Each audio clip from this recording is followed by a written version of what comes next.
Hi hello friends, welcome back to BJ kitchen heaven. ಎಲ್ಲರೂ ಹೇಗಿದ್ದೀರಾ? ಎಲ್ಲರೂ ಚೆನ್ನಾಗಿದ್ದೀರಾ ಅಂತ ಅಂದ್ಕೊಂಡಿದ್ದೀನಿ.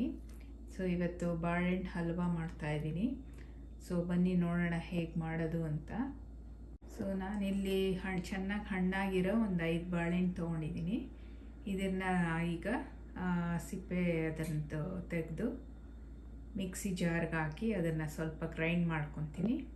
ನೋಡಿ ಈ ಥರ ಕಟ್ ಮಾಡಿದ್ದೀನಿ. ಈಗ ಇದನ್ನು ಸ್ವಲ್ಪ ಮಿಕ್ಸಿಯಲ್ಲಿ ಹಾಕಿ ಚೆನ್ನಾಗಿ ನುಣ್ಣಗೆ ರುಬ್ಕೊಳ್ಳೋಣ. ಸೊ ಈ ಥರ ರುಬ್ಬಿಟ್ಕೊಂಡಿದ್ದೀನಿ. ಈಗ ಅದನ್ನು ಒಂದು ಬೌಲ್ಗೆ ಹಾಕ್ಕೊತೀನಿ.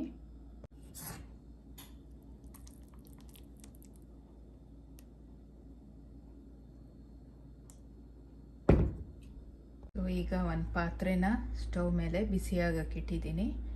ಸೊ ಅದು ಬಿಸಿಯಾಗಿದೆ. ಈಗ 1 ಸ್ಪೂನ್ ತುಪ್ಪ ಹಾಕ್ಕೊತಾ ಇದ್ದೀನಿ.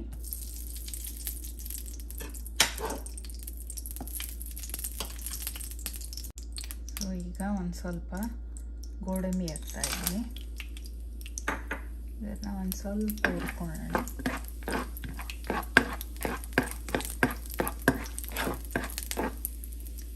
ಗೋಡಂಬಿ ಸ್ವಲ್ಪ ಕೆಂಪಗಾದ್ಮೇಲೆ ಈ ರುಬ್ಬಿಟ್ಕೊಂಡಿರೋ ಬಾಳೆಹಣ್ಣನ್ನ ಇದಕ್ಕೆ ಸೇರಿಸೋಣ.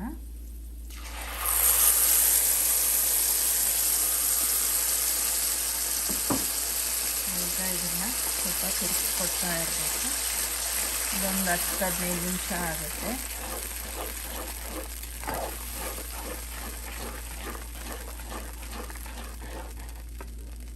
ಸೊ ಈಗ ಒಂದು 5-6 ನಿಮಿಷ ಆಗಿದೆ. ಸೊ ಈಗ ಬೆಲ್ಲನ ಸ್ವಲ್ಪ ಕರಗಿಸ್ಕೊಳ್ಳೋಣ. ನಾನಿಲ್ಲಿ 5 ಅಚ್ಚು ಬೆಲ್ಲ ತೊಗೊಂಡಿದ್ದೀನಿ, ಚಿಕ್ಕದು. ಸೊ ಇದನ್ನು ಒಂದು ಪಾತ್ರೆಗೆ ಹಾಕಿ ಒಂದು ಸ್ವಲ್ಪ ನೀರು ಹಾಕೋಣ. ಒಂದು 1/4 ಕಪ್ ನೀರು ಹಾಕ್ತೀನಿ. ಸೊ ಈಗ ಒಂದು 1/4 ಕಪ್ ನೀರು ಹಾಕ್ತಾ ಇದ್ದೀನಿ. ಜಸ್ಟ್ ಕರಗಿದ್ರೆ ಸಾಕು. ಸೊ ಬೆಲ್ಲ ಕರಗಿದೆ. ಸೊ ಇಷ್ಟು ಸಾಕು. ಸೊ ಈಗ ಇದಕ್ಕೆ ಸೇರಿಸೋಣ. ಸೊ ನೋಡಿ, ಇದು ಚೆನ್ನಾಗಿ ಇವಾಗ ಒಂದು 15 ನಿಮಿಷ ಆಗಿದೆ ಆಲ್ಮೋಸ್ಟ್. ಸೊ ಸ್ವಲ್ಪ ಕಲರ್ ಡಾರ್ಕ್ ಆಗಿದೆ.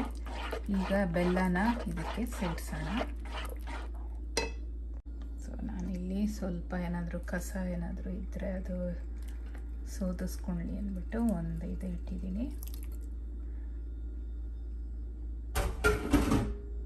ಸೊ ಈಗ ಇದನ್ನ ಚೆನ್ನಾಗಿ ಮಿಕ್ಸ್ ಮಾಡ್ಕೊಳ್ಳೋಣ. ಸೊ ಇದು ಚೆನ್ನಾಗಿ ಮತ್ತೆ ಇನ್ನೊಂದು 20 ನಿಮಿಷ ಆಗುತ್ತೆ. ಇದೆಲ್ಲ ಚೆನ್ನಾಗಿ ಸೈಡ್ಸ್ ಎಲ್ಲ ಬಿಟ್ಕೊಳ್ಳೋಕ್ಕೆ.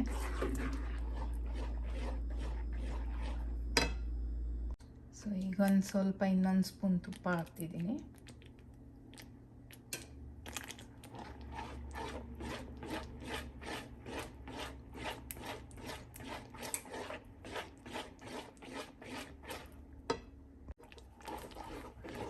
ನೋಡಿ ಇವಾಗ ಎಷ್ಟು ಶೈನಿಂಗ್ ಆಗಿದೆಯಲ್ಲ.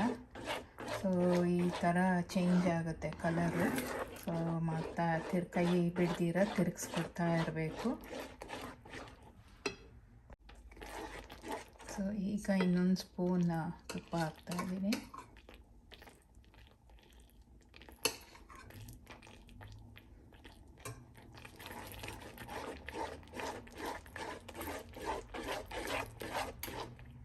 ಈಗ ಸ್ವಲ್ಪ ಪುಡಿ ಮಾಡಿಟ್ಕೊಂಡಿರೋ ಏಲಕ್ಕಿ ಪುಡಿ ಸೇರಿಸ್ತಾ ಇದ್ದೀನಿ.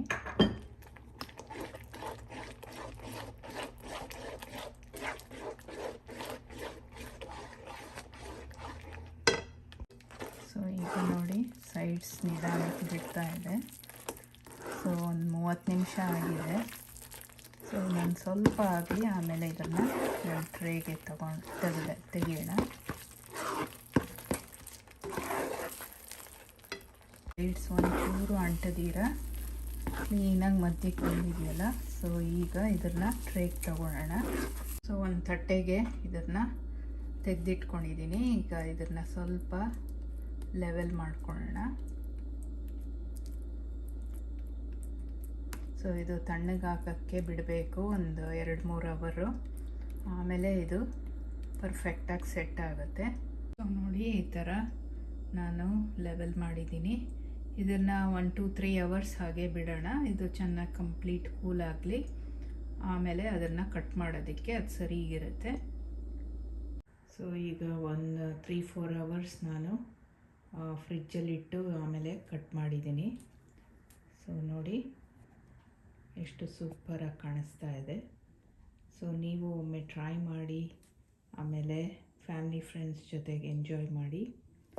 ಸೊ ಹೋಪ್ ಈ ವಿಡಿಯೋ ನಿಮಗೆ ಹೆಲ್ಪ್ ಆಗಿದೆ ಅಂತ ಅಂದ್ಕೊತೀನಿ. ಸೊ ಮುಂದಿನ ವಿಡಿಯೋಲಿ ಸಿಗೋ ತನಕ ಟೇಕ್ ಕೇರ್, ಬಾಯ್.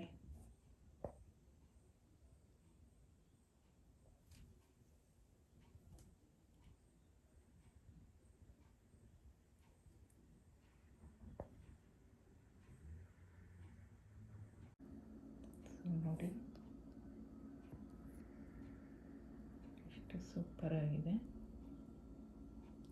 ಸೊ ನೀವು ಒಮ್ಮೆ ಟ್ರೈ ಮಾಡಿ. ಟೇಕ್ ಕೇರ್, ಬಾಯ್.